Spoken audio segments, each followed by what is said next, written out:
Saudara, tentu kita masih ingat bahwa pada April lalu begitu banyak perdebatan yang lahir terkait pengadaan motor listrik MBG yang dinilai tidak tepat jika melihat terhadap kondisi ekonomi saat ini, saudara. Ada kurang lebih 21.801 motor listrik MBG yang menelan anggaran lebih dari 1 triliun rupiah.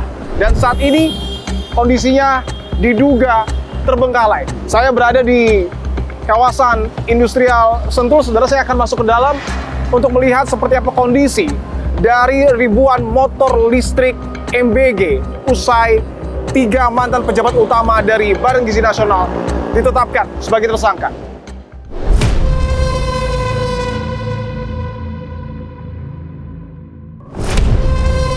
Saya berada, saudara, di dalam dari kawasan industrial Sentul, di mana di salah satu gedung di kawasan ini, saudara, terparkir ribuan motor listrik MBG yang diduga menjadi medium tindak pidana korupsi pengadaan barang dan jasa di tubuh Badan Gizi Nasional, karena total anggarannya tidak main-main, mencapai angka 1 triliun rupiah. Saya akan langsung datangi, saudara, untuk melihat seperti apa kondisi motor listrik MBG yang diduga terbengkalai.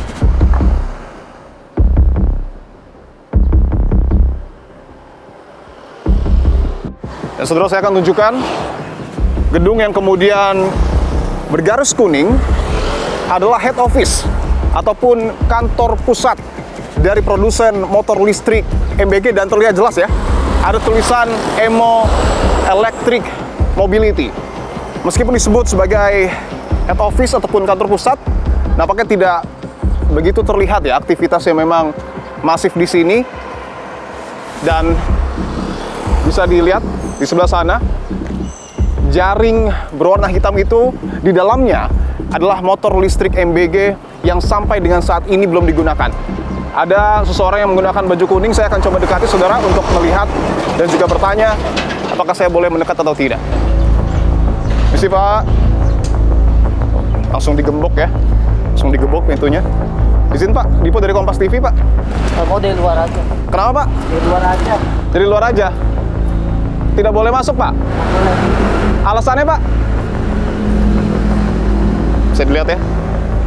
Orang tersebut langsung masuk, saya bertanya juga tidak dijawab. Dan tadi posisinya ketika saya datang itu sebenarnya pintu ini tidak tertutup, masih terbuka, bahkan tidak tergembok. Dan saat ini ketika saya datangi, pintu ini langsung tergembok, saudara. Tepat persis di depan saya itu adalah motor listrik MBG yang masih berada di tempat ini. Kondisinya memang tertutupi ya, jaring berwarna hitam hampir di seluruh bagian motor, karena bisa dilihat ya mungkin bahkan hingga bagian belakang. Bahwa berdasarkan pengamatan yang kami lakukan di sini, tidak hanya di bagian samping, tidak hanya di bagian depan, tetapi motor listrik MBG ini bahkan berada di bagian belakang hingga bagian tengah, artinya jumlahnya tidak sedikit. Bisa dilihat itu motornya selain tertutup oleh jaring berwarna hitam, tetapi juga tertutup oleh plastik. Artinya motor listrik MBG ini belum digunakan sama sekali. Bahkan bagian bannya saja masih terlihat sangat bersih, saudara. Saya akan tunjukkan, saudara, tidak hanya di bagian samping, tetapi yang cukup jelas juga terdapat di bagian depan ya. Dari head office Emo Electric Mobility, bisa dilihat ya, ini juga deretan motor listrik, tetapi ada jaring berwarna hitam, termasuk juga di dalamnya ada terpal. Apakah kemudian jaring dan terpal ini digunakan untuk menyamarkan identitas dari motor MBG ini? Tentu itu yang kami harus konfirmasi, tapi sangat jelas bahwa di deretan depan ini tertutup rapat, tidak terlihat sama sekali motor, tapi di bagian belakang masih cukup terlihat karena hanya ditutupi oleh jaring.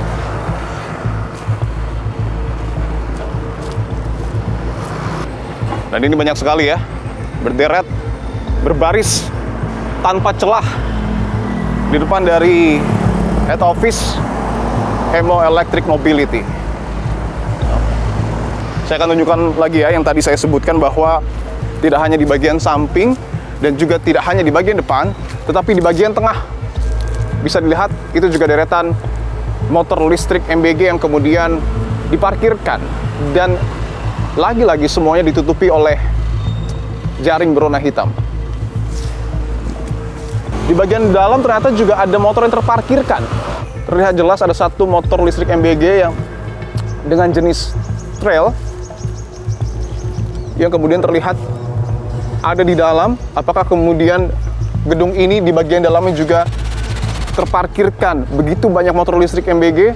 Ini juga yang harus kita dalami, saudara.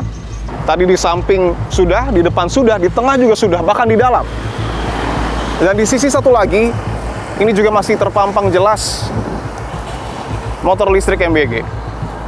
Si Pak, Bu, di sini apa ya? Ya, silakan. Oke, bisa ditunjukkan ya. Begitu banyak di bagian samping, nyaris tanpa celah. Misi Pak. Oke, tidak ada jawabannya meskipun tadi saya lihat di sini sepertinya ada orang karena tadi pintunya juga sempat terbuka. Saya akan tunjukkan lebih jelas lagi bagian motor listrik MBG yang tidak tertutup. Ini bisa ditunjukkan ya.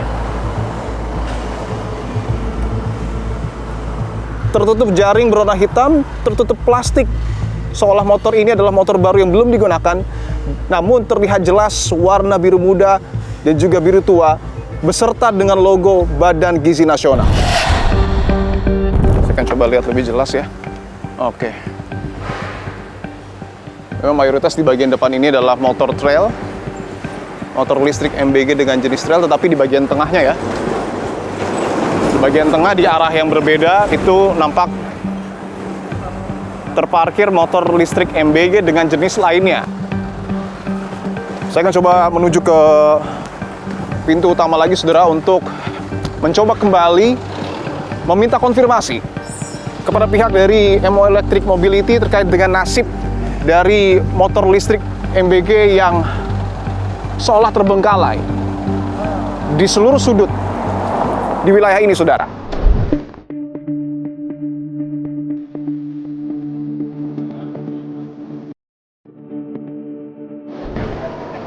Saya akan coba tekan bel ya, karena di sini ada bel yang diberfungsikan. Di dalam sana ya, sebenarnya ada orang yang duduk. Mungkin jumlahnya dari sini terlihat 2 orang ya, tapi saya tidak tahu apa yang mereka lakukan. Saya akan coba panggil. Misi Mas, Mas. Permisi. Dari Kompas TV, Mas. Ada lebih dari 2 orang ya. Dari sini terlihat mungkin 4 orang yang ada di sana. Mas. Pak, izin Pak. Ada yang bisa diajak ngobrol, Pak? Selain Bapak.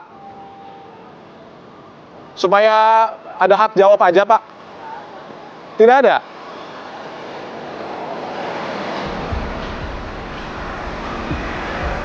Dan pada April lalu, saudara, saya sempat berbincang secara eksklusif dengan Kepala BGN, Dadan Hindayana, dan mengkonfirmasi terkait dengan pengadaan motor listrik MBG ini.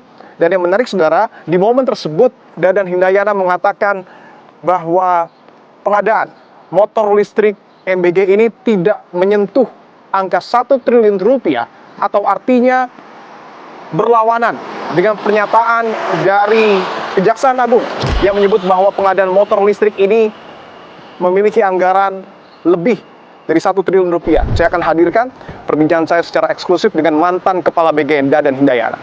Ada satu hal yang kemudian juga menjadi perhatian publik soal penggunaan anggaran. Kita tahu bahwa banyak sekali video viral di media sosial yang menunjukkan motor listrik MBG ini sudah mulai berdatangan dan dengan jumlah yang cukup banyak, Prof. Pertanyaan saya adalah, apakah kemudian ketika di tengah efisiensi saat ini dan di tengah ancaman krisis akibat geopolitik, menjadi pilihan yang tepat untuk BGN mengadakan motor listrik dan digunakan oleh kepala SPPG? Pengadaan motor listrik ini sudah dirancang ketika program ini berjalan. Karena sudah ada program, maka kita masukkan dalam anggaran 2025. Anggaran 2025? 2005. Dan itu sebenarnya diadakan pada tahun 2025. Dan dari target kurang lebih 25.044 sepeda motor yang ditargetkan, itu hanya bisa dipenuhi 85%. Jadi sekarang ada 21.801 sepeda motor yang sudah selesai, dan sekarang masih ada di gudang. Masih kami harus lakukan yang disebut dengan proses administrasi BMN atau barang milik negara. Setelah selesai baru nanti akan kami kirimkan, yang kami akan utamakan di daerah-daerah yang sangat membutuhkan. Dengan harga yang real itu 43 juta. 43 juta? 43,2. Kemudian yang listrik biasa itu 41,7. Jadi total keseluruhan kurang lebih 897 miliar. 897 miliar, tidak sampai 1 triliun. Enggak, karena yang sisanya dikembalikan ke kas negara. Saya akan coba lihat lagi, saudara, situasi di dalam seperti apa. Bang, misi ya, Bang? Oke. Sangat terlihat ya seperti tadi, sampai bagian belakang deretan dari motor listrik MBG ini, dan saya melihat di bagian dalam juga ternyata di gedung yang sama seperti yang tadi saya datangi, di bagian tengah terparkir juga motor listrik MBG.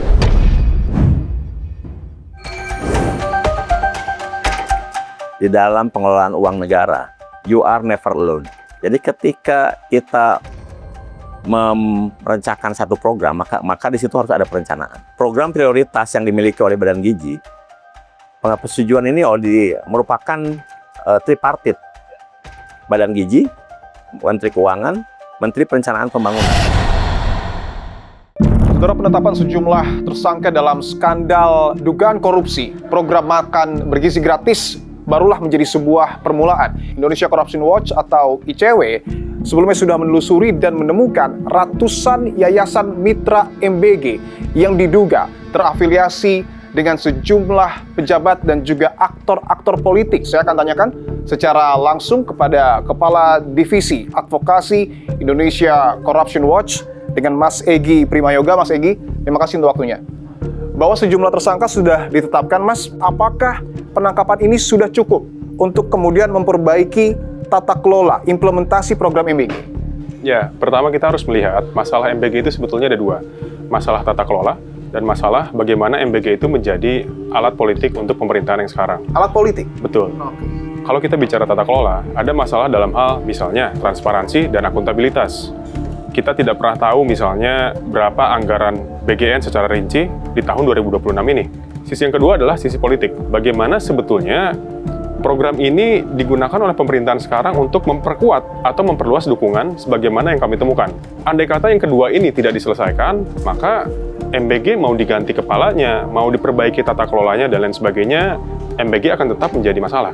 Oke, dan di tengah kita ini sudah ada hasil ya, penelusuran termasuk juga mungkin penelitian yang kemudian disampaikan ataupun dilakukan oleh Indonesia Corruption Watch atau ICW dengan judul Ada Siapa di Balik MBG. Ya, jadi secara singkatnya begini, kami melakukan penelusuran terhadap lebih dari 200 yayasan yang menjadi mitra MBG, dan dari 200 sekian yayasan itu 102 diantaranya terafiliasi dengan berbagai macam aktor.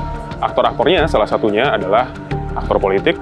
Aktor politik itu bermacam-macam, tapinya ada partai politik, gitu ya, ada juga kepala daerah, keluarga kepala daerah, ada juga misalnya mantan terpidana korupsi, gitu. Mantan terpidana korupsi? Betul, itu juga terafiliasi dengan mitra yayasan mitra BGN ya. Oke, bisa ditunjukkan mungkin hasilnya, Mas?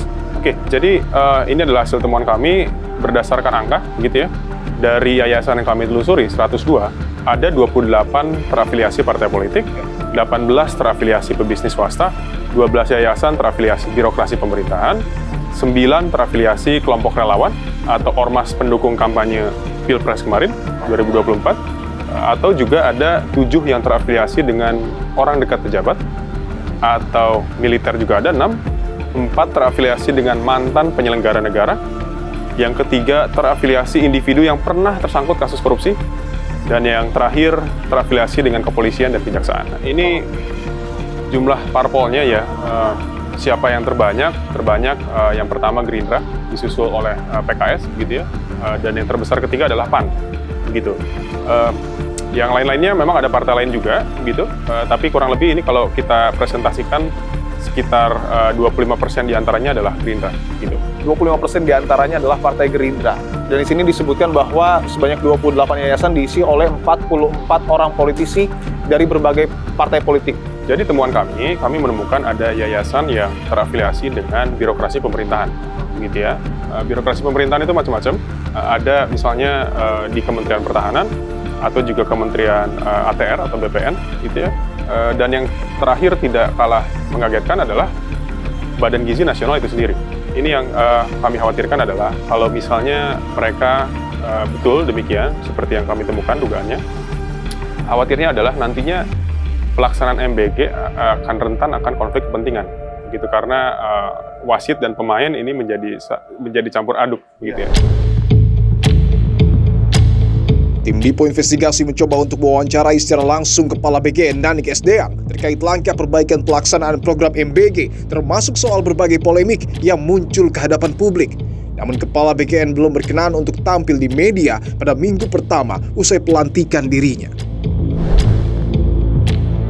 Berdasarkan informasi dari Indonesia Corruption Watch, kami menelusuri salah satu lokasi Yayasan Mitra MBG yang diduga terafiliasi dengan salah satu pejabat BGN di kawasan Menteng, Jakarta Pusat. Namun saat kami tiba di lokasi, kawasan tersebut ternyata merupakan lokasi penginapan atau apartemen dan bukan kawasan perkantoran. Sore Mbak, Mbak izin dari Kompas TV. Kita mau ketemu Mbak sama Yayasan Indonesia Food Security itu ada di sini benar? Baru dengar deh yayasan itu. Baru dengar? Tapi ini kantor apa penginapan sih? Sebenarnya penginapan, Pak. Penginapan? Sama sekali nggak ada kantor? Nggak ada. Full apartemen penginapan semua. Saat kami telusuri lebih mendalam, alamat yang tertera menunjukkan salah satu lokasi kamar di apartemen tersebut. Namun pihak pengamanan setempat mengatakan bahwa kamar tersebut tidak berpenghuni. Kantor. Tapi yang 28 BB itu? Ada tapi sekarang lagi kosong gitu.